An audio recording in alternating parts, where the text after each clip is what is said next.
So I've been playing the new Silent Hill 2 remake on my days off, and let me tell you, this is a very, very faithful reimagining of that 2001 classic. Silent Hill 2 was and is still a really iconic game. It's weird, it's creepy, it's, metaphorical, and, it's basically lightning in a bottle. You can't really recreate it. It's one of those, it's a game from a forgotten time, I suppose. Not a forgotten time, but a different time. And let me tell you, this is really faithful, and I'm going to admit, when this was announced back in maybe 2023, maybe, I forget when this was announced by Konami, but Konami said that Bloober Team were going to develop this game, and I was very, very skeptical because we saw all the the combat trailer and it looked really bad and clunky and didn't look right and didn't look like a AAA game. And Bloober themselves don't really have a great track record when it comes to making video games, because they make things that are good on paper, but in reality they just don't really work, and it's not everyone's cup of tea, basically. I mean, Layers of Fear was good and Blair Witch was alright, but they're alright. And I will admit when I'm wrong, this game is brilliant, and Bloober did a fantastic job on this one.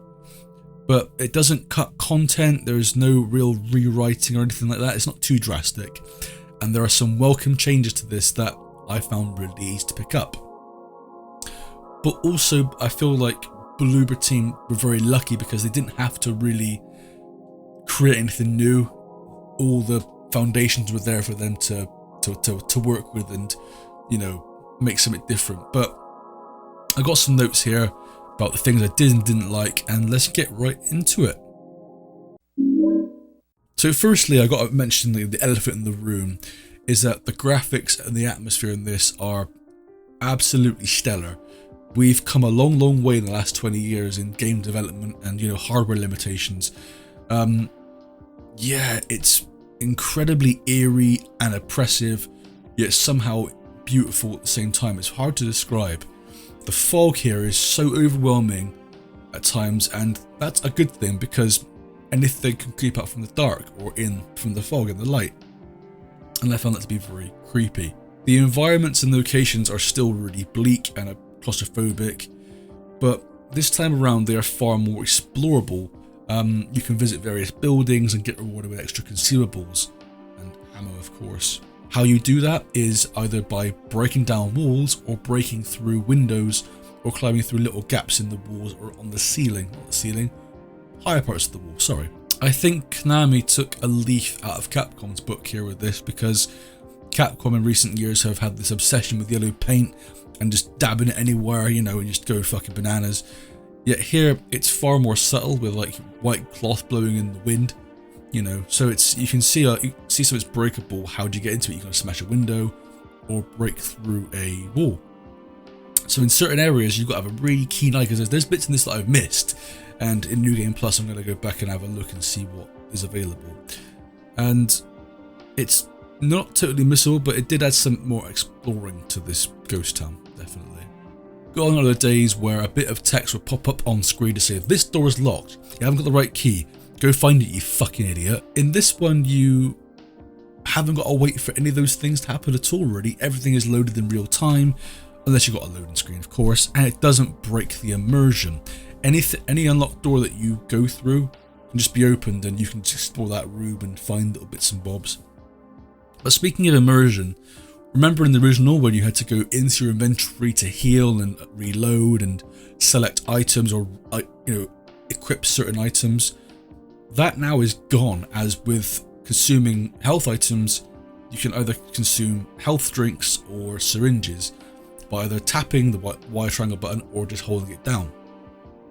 And when you want to select a weapon, use a D-pad on, left, right, or down. I don't know how to think then, but that's how you select your weapons now, so it doesn't take you out of the game. And key items now are quickly selectable in a small menu, but the map is still confusing as all hell, and you'll be doing a lot of checking. I did as well. I'm probably gonna get a bad ending now because I checked it too much, but First time playing this game in over 4 years, so you know, well, the reimagining of it. But yeah, that was something I found interesting, because in the original game, it would basically act like a pause menu.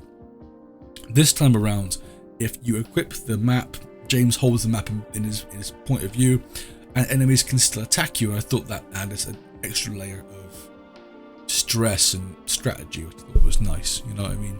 Let's get into the enemies, because the enemies this time are actually quite a challenge this time around. Unlike the original, where they would possess... I can't speak today, sorry. Unlike the original, where they just posed more of as a nuisance that could just be easily avoided. This time they are far more aggressive, and they pose more of a threat to poor James. Thanks to the tighter environments, you have sometimes no choice but to fight them, and they can fucking pack a wallop. You do get an evade button this time, but they can still walk through doors and they can still take a lot of damage off of you. The combat here is still stripped back, but it isn't clunky like the original, which was like horrendous at times. This time it works a little bit different. It works a bit like the Callisto Protocol, you know, where you've got to try and get into a bit of a boxing match with your enemy, but it's not so boring or dull. You can now shoot the limbs to stun them, and then just get a bit of a, you know, smack the bugger with a 2x4, and you can get in there and get stuck in. The enemy designs are still as uncanny and as unsettling as ever, making more inhuman noises and movements. With headphones on as well, you can hear them in the distance making these noises, and you think, where the hell are they? I can hear you. Where are you? But the mannequins are perhaps one of the worst in this game for two reasons. Number one, they hide in the environments and they blend in with them, so you could easily miss them. They could ambush you. And number two, they do not alert the radio till they pop out in front of you. So deep breath, Gabe, deep breath. There's even a new variety of mannequin designed like a spider. It's located in Toluca prison and also in the hotel as well. They're always like scuttling around on the ceiling and in the dark, and they'll jump out at you without a moment's notice. And these little buggers made me sweat, let me tell you that. The bosses this time around are more tough, and they're interesting this time around. They all now have phases to heighten the tension. No spoilers, don't worry. Pyramid Head is still a hulking beast and packs a fucking hell of a punch. And fighting Eddie this time around, there's changes. When James draws his gun, the crosshairs shake, and it's quite a nice touch because it makes him feel more human, like he doesn't want to go through with this. I thought it was a really nice little detail. The performances of all the characters are very, very good. They are not as disjointed as the original, I don't feel, but they still have that dreamy quality that, you know, captures far more emotion, I think. I do miss the odd dialogue every now and again, but it's still great stuff. The puzzles, depending on the difficulty, are not totally brain melting, but, you know, offer a nice challenge depending on which difficulty you selected. Some old ones return, like the 3-coin cabinet, but they have different layers, so you need to, like, you know, unmask one layer to decipher, then change the coins around, you know, to decipher the riddle. It's quite clever, really. I thought I had to get 5 coins, but turns out no, it's just 3 coins still. And let's not forget Akira Yamaoka, the mastermind wizard behind the soundtrack and the audio, is back. And this is a newer version of Silent Hill 2, so there's some old samples and tunes but return in various areas, which are a very nice nod. And some of the new sound design is really unsettling, with metallic scratches, creaks and rumbles that lurk around everywhere. And it's best played with a pair of headphones, definitely. I very much recommend that. But Akira Yamaoka, did an amazing job with recreating the soundtrack. It still sounds like the original, but it's added some different levels of flavour, and, you know, it's got actual instruments that are recorded this time rather than, you know, drum beats and a guitar plugged straight into your PA. You know, there's actual, you know, it's been recorded in the studio, which I really like. Now then, that's all the things I really like about this game. Let's get into some of the things I don't like. I found quite a lot of performance issues on playing on PC.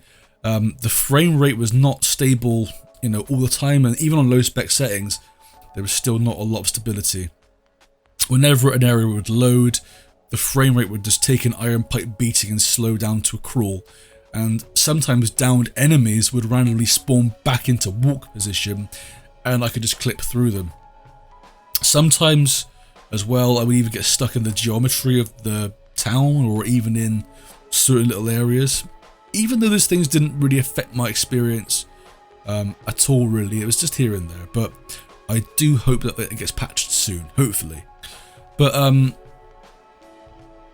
I don't like the changes made to the historical society. I'm sorry, I know it's probably my favourite levels in the original game, and even in my old video, which you can still watch, Christ I look young, but I still mentioned that this level is like one of the best levels in the entire game. The original did it better though. I mean, let me explain. There's claustrophobic corridors in the prison. There's deliberate camera placement where it's too close or too far away from James, like either from the front or the back of him, and you can't really see if there's going to be an enemy ambush or not. There's going to be one there obviously because the radio's going bananas, but you don't know where it's going to come from, and that's what I found, you know, it gives you a lot of tension building and it's really good stuff. There's loud metallic crashes and wails when you go through certain areas. It's unbearable at times. You're never in one place for very long and there's barely any save points. Doors don't open properly sometimes and text boxes pop up and don't appear again to fuck with you. And it's really disorientating and accumulates in an intense experience that fires off on all cylinders. Team Silent, try and breathe, were the real masters of creating horror in this area of the game and just showed their talents, you know, tenfold. Uncle Derek from Stop Skeletons from Fighting explains this far better than me, so go and watch that video. But this time around though, you're able to turn on the lights in the prison for like a short burst and then it just goes away, which was pointless because it didn't really add anything. All you're seeing is just, you know, okay, I guess you're seeing how far away things are, and certain enemies will see the light and run away, but it doesn't add any tension. It's just like, keep it dark, that's what you want. Let the spider mannequins like see a flashlight and run off into the distance. That would have been way more intense, but they didn't do it for some reason. And what else we got here? There's way too many save points now, which I found to be a problem because I understand they've made changes and or remixed the areas of, you know, different puzzles and stuff, but it's not the same experience and it's not as, you know, as memorable because they've branched off into different doors, and when you gather different weights to put on the different door symbols, they open up. So they've expanded that, which is good. And I get why they put the save states in there because obviously, you know, it's a bigger area to explore. But just minimize it. That's all they had to do, is just have one save point in the hub area bit, I guess, and go from there. Even the courtyard isn't even scary anymore. It's just like, oh, it's just, I was expecting the same thing, and you know, it did such a good job of, like, you know, throwing all your expectations out the window up until that point. And it's just a real shame, really, in all honesty. It just keeps in all the areas, like the multiple holes you jump down, the horrifying morgue section, the warped perspective where you are standing on the ceiling, and even that bathroom gag is back. But none of it feels impactful, and as if that they've reused the same things. And I was thinking to myself, wouldn't it just killed them to use their imagination a little bit and try to spook the player in more updated and creative ways? Could we not just have that? Come on. I feel that Bloober Team missed the mark heavily with that one, and it doesn't have that same impact.